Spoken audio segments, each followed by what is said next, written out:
But all right, guys, that has been our Talk Nerd to Me. Let's go ahead and move on to nerd news. So, yeah, we have a nice little bunch here, a nice even amount of news. We got some gaming stuff and some movie news as well.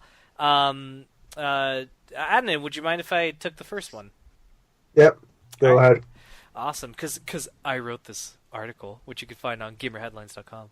So Sony has announced that they will not be making an appearance at this year's Gamescom event in Germany, and basically they said that they will instead be holding an international media briefing during the Paris Games Week in October, as opposed to appearing at Gamescom.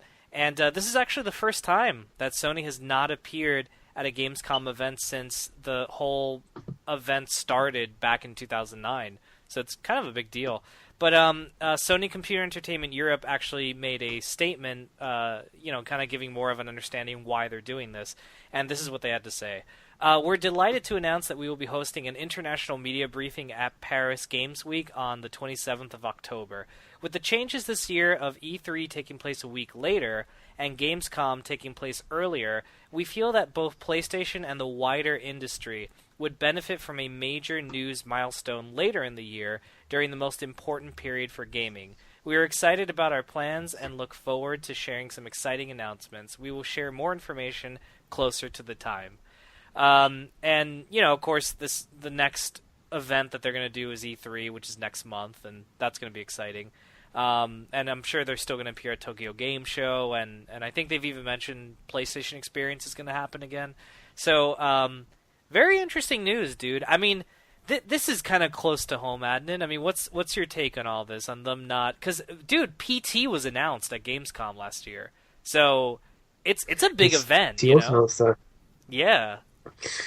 Yeah, I mean, like, it's not suicide from Sony. Mm-hmm. Like, by no means is it. Like, they could disappear from Gamescom, and yeah, it wouldn't make a difference. I think they make a lot of sense of what they're applying because E3 and Gamescom are very close. At the same time, Tokyo Game Show follows as well, and then Paris Game. The kind of the conventions cluster together at that point. Mm-hmm. And with a lot of games being delayed on Sony's side, Uncharted being their big exclusive this year, which has been delayed, and maybe we don't know what the hell they got lined up for the rest of the year. Yeah. Except for like Until Dawn and a few things here and there. Going to Paris Game Shows would make quite a bit of sense. It also means that if Microsoft aren't going to turn up, they have the platforms themselves of the entire show. I think the only problem with Paris Game Show is that Sony's going to have to support the stream, like to make sure that people can watch it. I mean, because everyone watches Gamescom because it's on Twitch and a lot of coverage is there in terms of like the big companies stream it themselves. But as well as that, I actually saw Phil Spencer tweet something earlier saying that Microsoft is going to be at Gamescom. Yeah. So Sony is disappearing and Microsoft's there. But I mean, it's not detrimental to them at all. No, I mean, like it's a bit of a shame that they're not there, but for them to be at Paris Game Show gives more publicity to Paris Game Show, which is kind of like a little bit hush-hush for a lot of things. And then B, it just means that they have more time to kind of like space out things. So, yeah.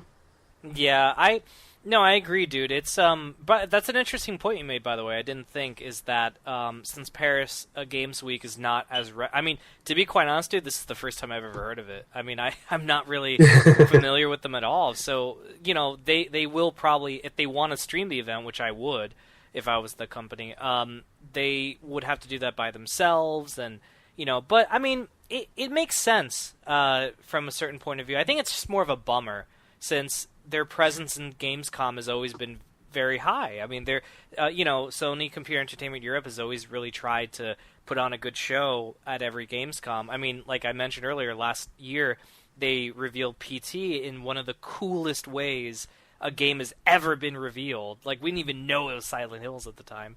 But I won't talk about that anymore because it's still the wound is still sore. The wound is still healing. Leave it be. Yeah. It's already still fucking hurting me. But yeah, I wanted Norman Reedus in like his Silent Hills form and Kojima making a horror game. I'm like, fuck you. It's just, it hurts a lot, man. But Yeah, dude, I think it's a good show. I mean, if you think about it, everyone wins at the end of the day because now Microsoft is going to have, essentially, is going to have an entire thing to them. They're going to be easily the biggest press conference at Gamescom, I feel. And Sony is now going to more than likely be the biggest, conference or show or whatever at Paris Game Week, unless Microsoft decides to swoop in, which would be, I think, financially stupid for them. But if they do, Oh, sorry. I mean, like, just holding conferences cost a lot of money. yeah, And it's the reason why they weren't at Tokyo Game Show last year. Well, I mean, obviously, Tokyo Game Show, they have very, very little influence in the Japanese market. But then again, like, I don't really see them being at Paris Game Show. Like, Paris Game Week, I just, like, cannot see it happening. yeah. It makes no sense for them to do that, especially if they've just been at Gamescom. They're just kind of, like, clustering themselves everywhere. And obviously, they don't have like the full first-party platform at the minute either. Like, the thing is with Microsoft is that by the time Paris Game Show comes along, a lot of their lineup is already known for the kind of the Q4 of 2015. So it makes no sense for them to even show up and kind of like mess around there. Yeah, I mean, dude, for fuck's sake, what's it called? Halo 5 will be out already, or very close to being out. So they're gonna have their own. They're gonna have their own bullshit to deal with, like the launch of Halo 5, like patching Halo 5 like they did with the Halo Master Chief Collection. Oh god, busy Microsoft. Dude, I hope that's not the case, but honestly, I wouldn't be surprised if it was. Gaming suicide. Yeah, if it's broken. Yeah. Oh my god. Like literally. No, someone will have 343 Industries head on a plaque if that happens. Phil Spencer will be like, "You will remember my name." To 343 Industries, and they'll be like, "Oh shit, he's pissed." But yeah, dude, I think at the end of the day, it's more of a bummer. But I think we'll get an even amount of like this year. We're gonna get the three big newses that we should have gotten from PlayStation, and they're probably going to have another PlayStation experience because I'm almost 99% certain they announced they're coming back this year, that they're going to try to make it annual. So yeah, they're fine, dude. They probably just want to save the goodies for later on, because if they're telling us we're going to have more news to announce during Paris Games Week, then fucking do it then. Don't give us like crap news at Gamescom just to be there, you know?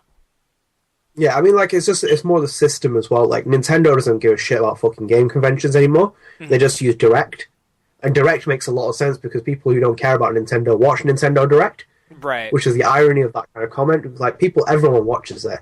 And it's a very kind of like, it's, in terms of marketing, it's sort of like the PlayStation blog. You kind of get that one-on-one experience. Like, Sony does really well with the PlayStation blog, like, marketing content on there. Because you could, if you ever want to find PlayStation news, you go straight there.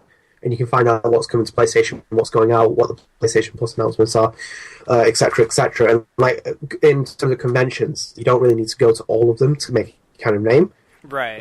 It's the same with like E3 this year, like 6 conferences, like a PC conference now as well, and you have like Square Enix hosting a conference, and like to be honest, like most of the conferences run third-party games. I think Sony might be using Paris Game Show mainly to do first-party stuff.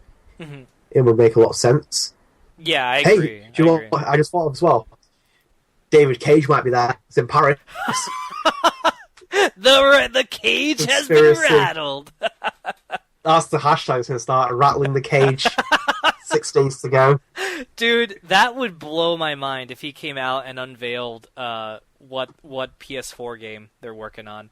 Or maybe, you know, they'll unveil it during E3 and then... Actually, no, fuck it, save it for Paris Games Week. That would be huge, man. If they did that, that would... I think it would make sense. Yeah, it would put that thing on the map. I mean, they would be, like, greatly indebted to Sony and David Cage if that happened. That'd be really fucking cool. I can see David Cage and Quantum Dream turning up this year. They're ready to announce something. They're just kind of, like, shifting about with a lot of things at the minute. Yeah. And a Paris Game Show would make a lot of sense, especially where it's located, and obviously Quantum Dream's French-based studio. Well, I hope he comes out like Bonesaw from Spider-Man. It's like, ooh, Paris Game Show! David Cage is ready! Cage is ready!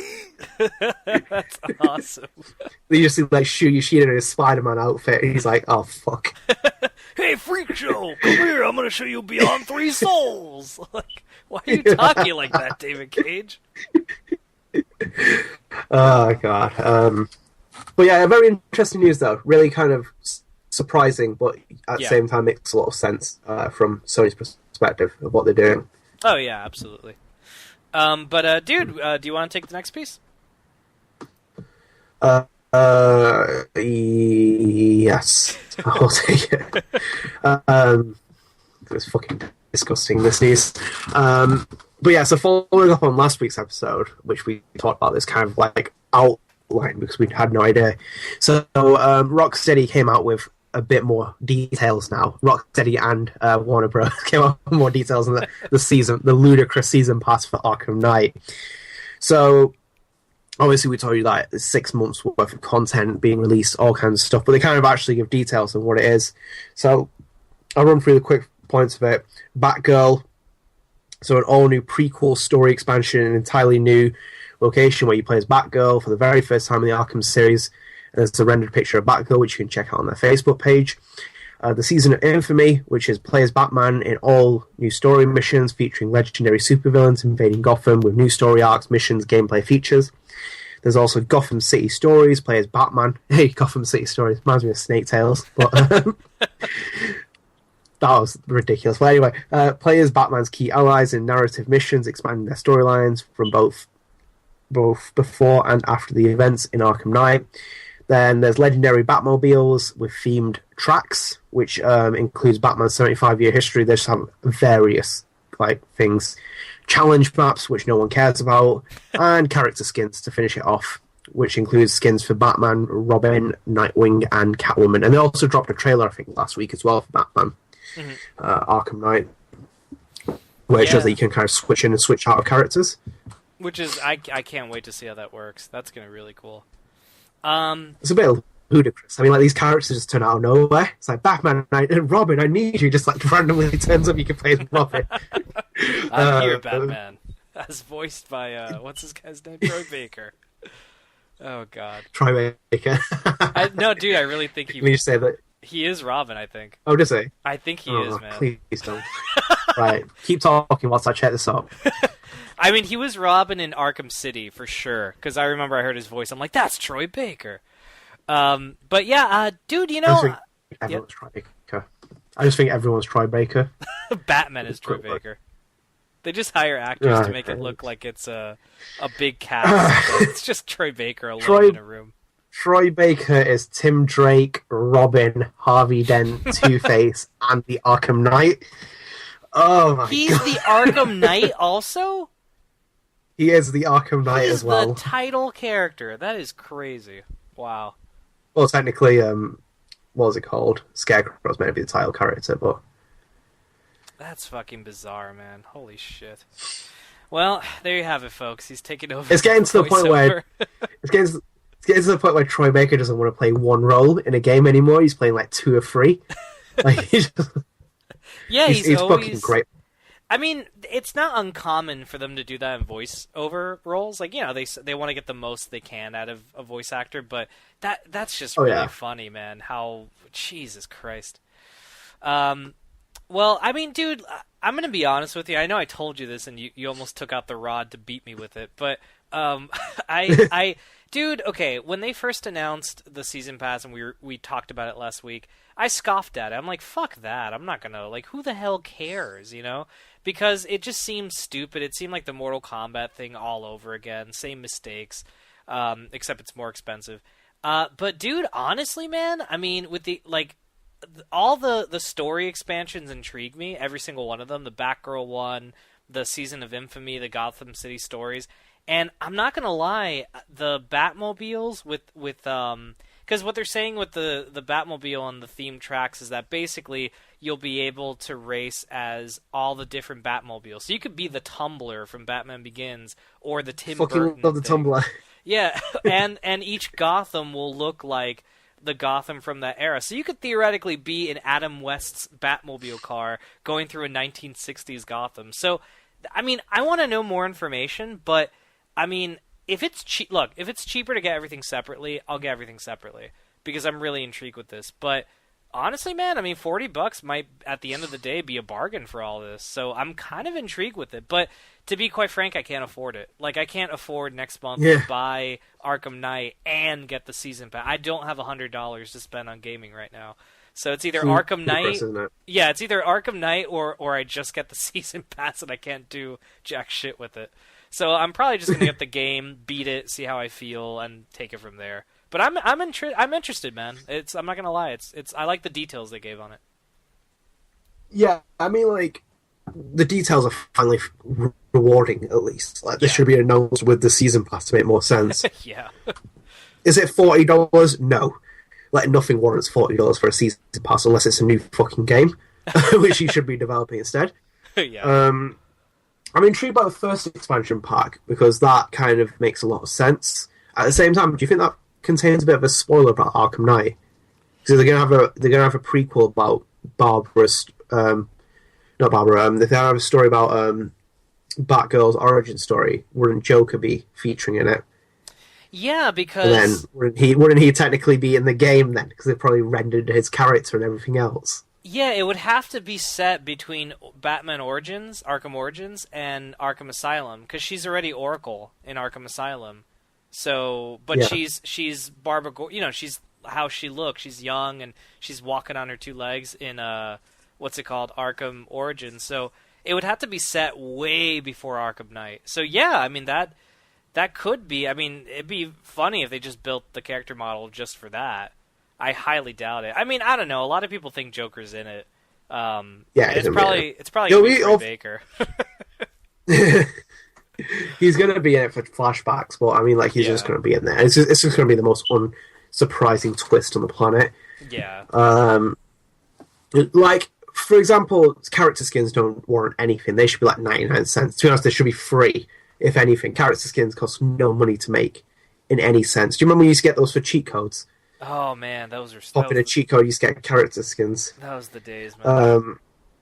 The Crime Fighter challenge maps suck arse. I don't think anyone cares about challenge maps. They really do arse shit. I hate Like I think that's one of my biggest criticisms about the Arkham series, like the fucking challenge maps. Like, be original. Like the challenge maps are so boring.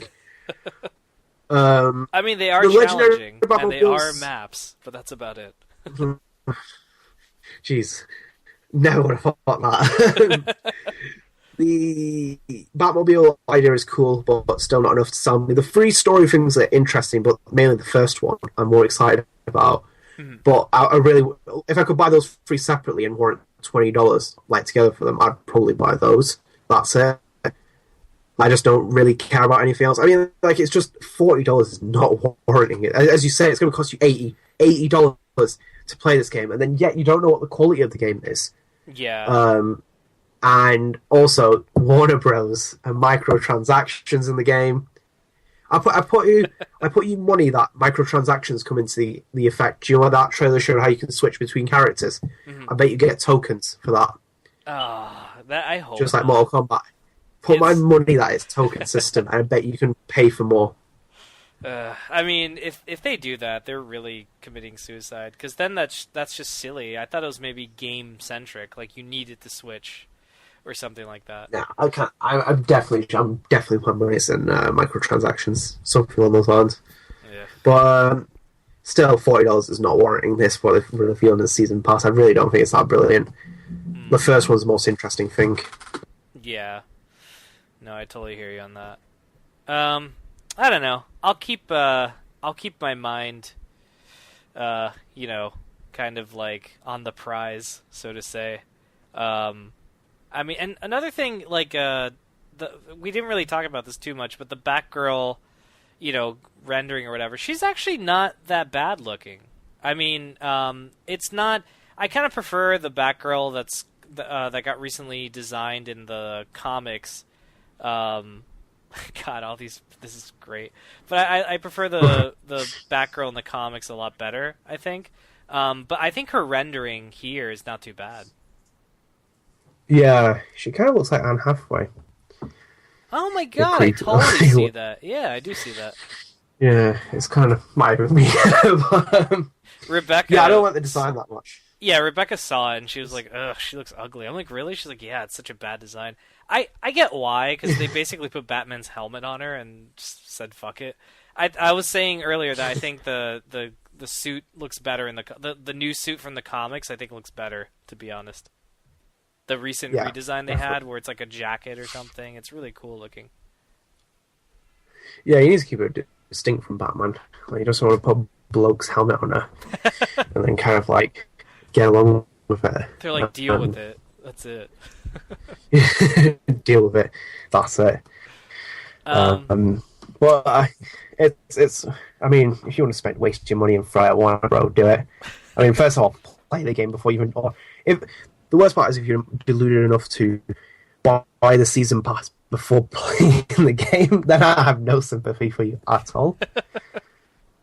Yeah, don't complain if you pre-order a season pass. It would be there. Anyway. Yeah, like joke. Like, most of the content should be in the game. You should be planning season pass after the game's out, or when the game's gone gold. Yeah. Yeah, no, planning a season pass is just like, oh god, you guys could have like taken another time off, and I think you should always just save DLC announcements for after a game is out. Like what Nintendo, I mean, we argued about this a few weeks, or like almost, I think, a month ago or months ago when we covered DLC in one of our topic of the weeks, and I said I think one of the best recent examples of DLC was Mario Kart. I really think that was just great. They released the game, it felt like a complete full game. I got my money's worth, and then they're like, oh, and if you want to expand it, here, we're going to release some DLC at a pretty good price. And I'm like, damn, that's a good price. And I bought it, and I loved the DLC. It felt like a whole experience again. So, and it took them a long time, so clearly, it took them almost a year to finish that DLC, so clearly it was something that wasn't planned. It was something that they did afterwards, after the game shipped. So people need to take examples of that, EA and fucking Warner Brothers. Like, stop it, leave us alone. But yeah, all right, cool. I guess we'll go ahead and move on to our movie section of the news. Dude, did you want to take this next piece? I know you were somewhat excited for it. Yeah, I'm well excited. So after we talked about, did we talk about the Joker last week? I think we show. We did on the show, but it was like, I don't know if it was last week or the week before that, but we did talk about it. Yeah, fair enough. So David, the Suicide Squad director, has revealed the full image of the cast together in all costume as well. So the pictures obviously online. There's also multiple pictures as well. So have a look on there, because quite a few of Harley Quinn on set and everything else. So obviously in there is Will Smith, Margot Robbie, Jake Courtney. There's loads of them. Just like, I can't name how many characters are, but a big bunch of mix of them. And to be honest, I mean, we had very mixed views on this, because we were about the Killer Croc conversation, and that was really funny. But I mean, like, I liked Will Smith in his full body suit with the actual helmet on. Yeah, I think the helmet thing looks cool. I'd be curious to see how long he wears it, because I know that's a thing now when they, only show the character suited up for a short period of time, like Judge Dredd, for example. Yeah. Well, not the new one, but the old one. But dude, a lot of people have been. I want to focus on one thing, and it's only because she's, aside from Deadpool, I'm sorry, Deadshot, she's really the only one that I'm very interested for this movie. But Margot Robbie's Harley Quinn, people have been making fun of her so much, saying that she looks like Gwen Stefani from No Doubt and shit like that. I don't see it, man. She looks like Harley Quinn to me. I think she looks fine. Yeah, I mean, like, what do we expect? Latex or something? Yeah, like the full gesture outfit. That's not going to work for film. Yeah, obviously it's a different take. I think, like, one of the things my friend pointed out, and which I kind of picked up on as well, was that this kind of continues the DC cinematic universe in kind of like what the characters look like. It looks like a Zack Snyder kind of look in terms of the characters, like the characters that are there and how they're designed and just everything about them. But no, I love Harley Quinn. I think Margot Robbie really does suit that role. I think like she's just, well, I haven't seen her play the role yet, but I think like she's just one of those actresses born to play the role. I mean, and yeah, the character looks Oh, no. Oh no, I was gonna say yeah. I mean, it'd be really hard for her to fuck it up. I mean, she looks great in the costume, and I mean, it looks like something she could get lost in. Like I think honestly, she might even steal the show from what's his face from the Joker. Oh, yeah, definitely from Jared Leto. Yeah, But yeah, they look cool though. I do think they're like, quite nice. I think I pointed out to Chris that Killer Croc looks constipated in the photo. he really does. He just looks like you. But also someone. Go ahead, sorry. Sorry. Also, Chapman Baxter commenting saying Killer Croc looks like one of the Goombas from the Super Mario Bros. Movie. He really does, dude. He looks like just fucking playing Goomba. Tilt him and you can sneak by him. Yeah, I mean he looks I think I'm very happy they went with prosthetics as opposed to CGI. That's actually a big thing that no one has mentioned, and I'm surprised by it because prosthetics these days is like no one fucking like. I'm surprised he's not a giant like Hulk creature that's CGI, and maybe it might be the budget of the movie because there's a lot of actors and maybe they couldn't afford that. But yeah, he looks cool. I wish he was a little bit bigger and more imposing because he kind of just looks like he's just chilling. I think he's wearing skinny jeans too, so it's kind of. He's a giant hipster. Why is Killer Croc wearing Hipster Croc. Dude, he's wearing skinny jeans. Oh my god. Whatever. Maybe that's why he has to take a crap so badly. Like the waist is just really, it's tight on him and shit. That's fucking hilarious. I don't know, dude. I kind of now that I'm seeing Hipster Croc, I kind of want to go see this movie. Like, you think he goes in and gets a pumpkin mocha frat and just, like, at his local Starbucks. And then actually... Starbucks, gets his Mac out. He actually downloads the free song they have there. He's like, I think I'll download this later. Not to make fun of. No, I'm not making fun of people who do that. You know what? I'm making fun of myself. I do that. I can't get over the fact that he's wearing skinny jeans. That's hilarious. I like skinny jeans. If I was skinny enough, I'd wear them again. And I'm trying to reach that point. But all right. It's good stuff. I like it. And Deadshot looks pretty damn cool too. It's a good helmet. Deadshot. Yeah, Will Smith. It's a good helmet. Yeah, it's good shit. Yeah, it's good. I like it. Yeah, but all right. Well, I guess we'll go ahead and move on. Our last piece of movie news. So, pretty big announcement. There's been a Star Wars cover story in the newest issue of Vanity Fair that comes out May 7th, which is, well, at the time of this posting, or at the time of this recording, it's tomorrow. At the time of this posting, it's the day of. But Lucasfilm's president, Kathleen Kennedy, got to speak about The Force Awakens and all that stuff. But she also got to confirm that a new Indiana Jones movie is in the cards to relaunch the franchise. But she also made it very clear it's not something that's going to happen in the immediate future. And this is what she said in the magazine. She said, in buying the company, Disney also got rights, for better or worse, to less storied Lucasfilm properties, among them Willow and Radioland Murders. A bigger prize is the Indiana Jones franchise. Kennedy confirmed rumors that another indie movie will one day be made inside this company. When it will happen, I'm not sure. We haven't started working on a script yet, but we are talking about it. That was the quote from the print copy of the magazine. To give you guys background, Kathleen Kennedy was actually the executive producer for the 4 current Indiana Jones movies that were all directed by Steven Spielberg. So I don't know if she'd had time to executive produce the 5th one, because I think she'd be kind of busy running a company. But the rumors are that Chris Pratt is going to play Indiana Jones. But, since they're not even working on the script right now, I'm not gonna hold my breath on that. That's gonna be a while until that comes out. But dude, I'm excited for it. I mean, I think Indiana Jones is in an awkward place, but with the little that we know, I mean, there is a chance that they could do something really cool with it. Yeah, I mean, it makes sense that Indiana Jones is obviously the next target after Star Wars.